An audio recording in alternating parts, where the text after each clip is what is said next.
selamat datang di channelnya Nova teman-teman, selamat bergabung. Buat kalian yang baru bergabung di channelnya aku, nanti di akhir video kalau kalian suka dengan video ini dan ini mungkin bermanfaat buat kalian, jangan lupa tombol like, subscribe, komen, dan loncengnya dinyalain ya, seperti biasa di akhir video ya. Terus tonton sampai habis, jangan di skip-skip. Oke, di video kali ini Nova pengen kasih tahu karena banyak banget yang tanya di komen Nova, cuman aku banyak yang nggak balas guys, kadang kelewat juga karena aku jarang juga buka kalau nggak aku pas pegang handphone kayak gitu. Nah teman-teman, banyak yang tanya seputar masalah B-checking. Aku pengen kasih tahu awalnya dulu ya teman-teman ya. Nah, kalau sekarang itu namanya udah bukan B-checking lagi ya guys ya. Namanya itu sekarang adalah IDEP, informasi debitur. Nah, kalau B-checking dulu itu udah dihapusin, namanya diganti. Kalau dulu naungannya itu Bank Indonesia. Kalau sekarang informasi debitur atau IDEP atau SLIK teman-teman itu naungannya itu adalah OJK. Nah, ini beda ya, udah beda beda naungannya gitu, beda yang ngurusnya kayak gitu intinya. Kalau dulu kalian B-checking itu bisa lihat record kalian dari awal kalian kredit terbaca semua sampai bank mana aja kalian kredit sekarang aktif nggak aktif itu akan terbaca guys. Nah, misalnya kalian kredit 5 tahun, kalau dulu ya 5 tahun ini akan tetap kebaca semuanya. Nah, kalau sekarang dipersingkat lagi dan dipermudah lagi oleh OJK karena udah naungannya mereka. Jadi yang terbaca itu hanya kredit 2 tahunnya kalian ya, inget ya. 2 tahun aja record yang terbaca. Ini mulai aktifnya dulu di bulan Februari 2018. Jadi untuk kalian yang misalnya kreditnya misalnya gini, kalian kreditnya 2015 ya. Nah, sebenarnya kalau 2015 kalau masih B-checking tetap kebaca di 2021 ini. Tapi kalau sekarang IDEP itu atau SLIK itu teman-teman ya, yang baru itu nggak akan kebaca lagi kalau misalnya kalian lunasnya atau kalian ngajuin 2015 misalnya selama 2 tahun atau 3 tahun aja. Nah, yang akan terbaca nanti ketika kalian mengecek IDEP kalian melalui online atau minta di perbankan atau di lembaga lain ketika kalian ngajuin itu adalah cuma 2 tahun guys ya. Nah, catat 2 tahun ya teman-teman ya yang sering bertanya. Nah, 2 tahun itu kalau sekarang 2021, jadi akan kebaca itu record kalian kredit di 2021 sampai 2019 aja yang terbaru kayak gitu. Kalau kalian kreditnya misalnya 2015 dulu udah lunas atau 2018 udah lunas, tidak akan terbaca lagi guys karena ini akan membaca record kalian sama 2 tahun. Nah, yang terbaca misalnya gini ya, hanya record kalian misalnya pernah kredit di bank mana dan pelapornya berapa, jangka waktu berapa, lunas karena apa, hanya itu aja. Nah, kalau teman-teman yang sering tanya ya, kebanyakan yang sering menunggak biasanya bertanya, nah ini tuh tunggakan kalian itu nggak akan kebaca di sebelum-sebelumnya atau berapa bulan atau berapa hari yang sering kalian menunggak itu akan terbaca cuman misalnya kalian lunas karena pengambil alih jaminan atau kalian lunas karena misalnya dihapus tagih, hapus buku atau lunas karena diskon kayak gitu. Nah, ada juga bank-bank yang masih melaporkan kayak misalnya tunggakan kalian di keterangannya. Misalnya kalian lunas itu nggak dikasih dia call 1, tapi dikasih call 5. Jadi meskipun kalian misalnya ya kredit itu 2015 sudah lunas. Tapi kalau bank tersebut atau lembaga tersebut misalnya leasing juga masih melaporkan kalian lunas tapi ada lunasnya karena misalnya nggak lancar, nggak call 1 tapi call 5, itu akan tetap terbaca guys meskipun 2 tahun berikutnya misalnya yang kalian kredit sebelumnya itu nggak bagus gitu recordnya. Jadi yang terhapus di sini kan biasanya kalau kalian udah pernah lihat ya IDEP itu atau B-checking dulu lah kalian namanya ya. Nah, hari biasanya bulan, hari bulan, setiap harinya itu per tanggal itu ada kalau dulu. Nah, kalau sekarang itu karena 2 tahun ini akan 01 01 01 keterangan seperti itu, lancar 0 lancar 0. Nah, jadi ketahuannya kalau kalian bermasalah dengan kredit kalian meskipun dulu-dulunya kalian pernah menunggak dan sekarang pelaporannya yang muncul cuma 2019-2021 ya. Nah, kalau bank akan mengecek misalnya ini dulu recordnya bagus nggak sih, ya mereka akan melihat dari keterangannya, bukan keterangan berapa hari kalian menunggak ya, tapi kalian lunas misalnya karena tidak wajar gitu loh guys. Kalian lunasnya itu misalnya karena tidak lancar ya, kayak aku tadi terangin, jaminan kalian dijual, jaminan kalian di lunas karena diskon kayak gitu, atau misalnya pokoknya intinya kalian nggak lunas normal deh. Kalau lunas normal teman-teman, di situ ada keterangannya lunas 01 lancar, tidak ada keterangan lain-lainnya bla bla bla yang lainnya. Nah, kalau seperti itu teman-teman ya, kalian itu otomatis akan bisa atau dipermudah gitu untuk mengajukan ke lembaga lain. Banyak teman-teman yang bertanya, ke aku itu kredit udah lama banget tapi ketika aku ngajuin ke perbankan, kalian itu misalnya tidak di SCC gitu teman-teman ya. Nah, begini ya teman-teman, nggak di ACC itu karena apa dulu? Kalau memang keterangannya B-checkingnya jelek, kalian bisa minta tuh laporan yang udah diambil oleh perbankan atau leasing tersebut ya. Kalian bisa cek B-checking jeleknya karena apa ya teman-teman. Nah, kalau misalnya ini dari B-checking atau IDEP kayak gitu ya, atau SLIK lah apa namanya itu. Nah, kalau dari laporannya itu it's okay, berarti di pelaporan lembaga keuangan dulu kalian pernah mengambil, ada yang melaporkan kalian jelek lunasnya kayak gitu. Nah, kalau misalnya juga kalian misalnya nggak bisa ngajuin bukan karena IDEP misal atau bukan karena SLIK, tapi karena jaminan, berarti itu lain cerita ya guys ya, nggak berpengaruh terhadap record riwayat kredit kalian kayak gitu teman-teman. Nah, masalah sering tanya di bisa bersih atau enggak, itulah jawaban saya tadi teman-teman ya. Kalau misalnya gini, kalian ngajuin di bank A dulu ya, dulu banget misalnya ya, di 2015 misalnya, udah lunas nih 2015 ya.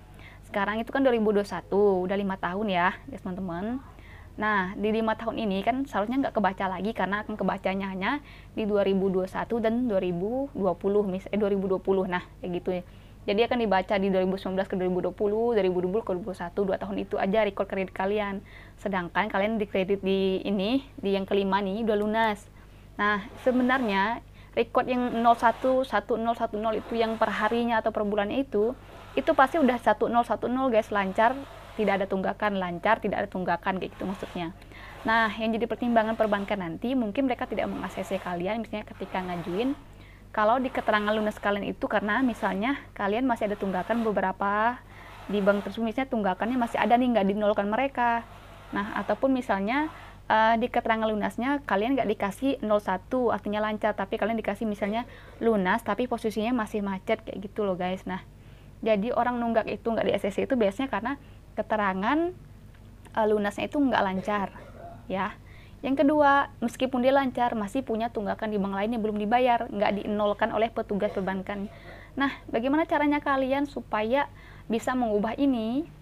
Solusinya ya teman-teman, kalian tuh sebenarnya datang ke lembaga itu, entah perbankan atau leasing itu, kalian benar-benar clear dulu di situ. Kalian tanyakan kenapa ini masih dilaporkan, misalnya kalau kalian nggak punya tunggakan ya, tolong dong petugasnya ya, misalnya perbankan atau leasingnya sekarang ini, bener-bener kalau orang lunas itu kalian tulis 0 dong gitu, jangan kalian isi, karena namanya juga ya guys ya, petugas atau karyawan yang bekerja di bank itu kan laporannya banyak banget, mungkin ratusan orang, mungkin dia lupa mengenolkan tagihan kalian, itu bisa terjadi guys, itu sering terjadi, karena aku dulu bagian pelaporan SLIK itu selama 4 tahun guys, bayangin. Jadi kesalahan-kesalahan seperti itu sering banget dilakukan kalau bagian pelaporannya atau petugasnya, misalnya akunya nih yang laporin ini tuh nggak fokus yang pertama ya. Nah, dia kurang teliti dalam melaporkan laporan kalian. Jadi seharusnya dinolkan, dia lupa menolkan, lupa ya guys ya, bukan sengaja ya, lupa. Nah, kemudian ketika orang lunas ya, sebenarnya nggak ada tunggakan, meskipun sebenarnya dia sering menunggak setiap bulannya teman-teman ya. Untuk ini juga sebenarnya untuk perbankan juga sih atau leasing-leasing itu. Meskipun teman-teman yang itu dulu pernah menunggak misalnya berapa hari di tempat kalian, tapi kan kalau dia udah lunas, misalnya lunasnya benar-benar dia bayar, nggak ada tunggakan lagi, terus pokok bunganya dia bayar, kemudian dia juga nggak ada ambil alih jaminan, atau pokoknya udah lunas clear di bank kalian atau di leasing kalian ya, tolong nasabah-nasabah ini kalian nolkan ya teman-temannya, maksudnya nolkan tunggakan, nolkan bunganya yang masih tertunda. Dan kalau memang dia lancar sekarang udah semua terbayar, jangan kalian tulis lancar lunas itu tidak lancar, tapi berikanlah lunas karena lancar 01. Nah, kedepannya meskipun misalnya dia ngajukan di bank lain kayak gitu, itu kan berpengaruh, kasihan ya teman-teman ya. Cair nggak cairnya lagi dia mengajukan di bank lain itu teman-teman, itu tergantung dari perbankan lagi atau leasing lagi yang nanti akan menerima pengajuan mereka gitu loh. Nah, usahakan kalau seperti ini, kalau nggak ada tunggakan sama sekali, tolong lebih teliti dalam pelaporannya kayak gitu. Sebenarnya itu kesalahan dari pelaporan aja sih kebanyakan, kecuali ya teman-teman yang nonton nih misalnya nih emang masih ada tunggakan yang belum terbayarkan, kalian pengen nyelesain nih, datanglah ke bank itu atau ke leasing itu baik-baik teman-teman ya. Selesaikan tunggakannya teman-teman kalau memang ada ya, ini cara yang terbaiknya.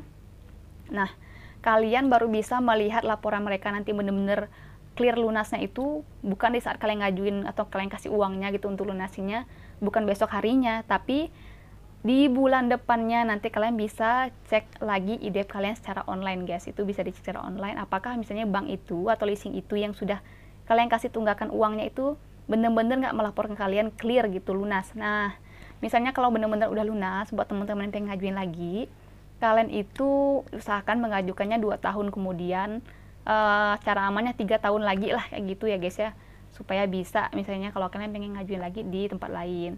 Ini aku nggak kasih tahu supaya kalian menunggak lagi ya, no ya teman-teman ya. Nah, buat kalian misalnya yang udah pernah menunggak, ini bisa jadi pelajaran buat kalian supaya tidak menunggak lagi di perbankan atau leasing atau lembaga lainnya kalian pinjam uang. Kalau kalian merasa nggak mampu teman-teman ya untuk membayar tagihan kalian, kalian nggak usah ngajuin gitu. Kalaupun kalian ngajuin bener-bener butuh, bayarlah sesuai dengan kemampuan angsuran kalian ya. Jadi jangan memaksakan, karena kan nanti berimbas juga ke nama kalian, dan kalian juga sudah merasakan sendiri bagaimana susahnya mengurus hal-hal seperti ini gitu loh guys. Nah, karena nama itu teman-teman, ini tuh susah banget gitu loh kita punya nama bagus itu kalau udah nama jelek kayak gitu. Jadi usahakan yang pertama, kalau kalian pinjam di tempat lembaga-lembaga keuangan teman-teman ya, usahakan sesuai kemampuan kalian yang pertama ya. Yang kedua, pinjam aja seperlunya, jangan berlebihan. Yang ketiga, kalian benar-benar punya niat untuk membayar teman-teman ya, karena ada juga orang yang punya uang tapi tidak mau bayar karena dari sifat karakternya aja udah nggak bagus ya, itu ada juga. Nah, yang keempat teman-teman ya, kalau kalian pengen ngajuin ke bank lain, usahakan jangan pernah meminjamkan nama kalian ke orang-orang yang kira-kira nggak bakal mampu bayar, meskipun itu saudara kandung kalian atau misalnya ayah ibu kalian kayak gitu loh guys ya. Karena susah banget untuk memperbaiki nama baik ketika kita punya nama jelek di record atau riwayat kredit kita di tempat lain kayak gitu. Nah, teman-teman ya yang sering bertanya gimana cara perbaikinya, datang ke perbankan atau leasing yang pernah kalian bermasalah, clearkan di situ misalnya kalau tunggakan ataupun tidak clearkan ya teman-teman ya. Cara itu lebih efektif daripada sebenarnya kalian mengajukan ke pihak-pihak kayak misalnya ke OJK atau ke BI-nya kayak gitu untuk perbaiki.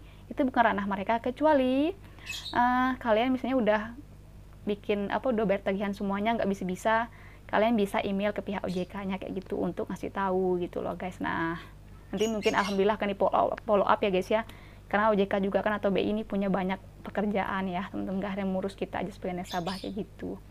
Oke teman-teman, semoga ini berguna buat kalian ya guys ya yang sering tanya di videonya aku. Jadi kayak gitu ya, yang paling banyak ditanya gimana mengclearkan nama kalian, bisa nggak ngajuin tempat lain lagi, kemudian berapa lama pelaporan itu muncul. Nah kayak gitu ya teman-teman ya kira-kira. Jangan lupa ya tadi teman-teman ya, kalau suka dan ini berguna buat kalian, klik tombol like aja, aku nggak minta banyak-banyak, klik tombol like, kemudian subscribe-nya jangan lupa. Oke, sampai bertemu di video selanjutnya. Assalamualaikum.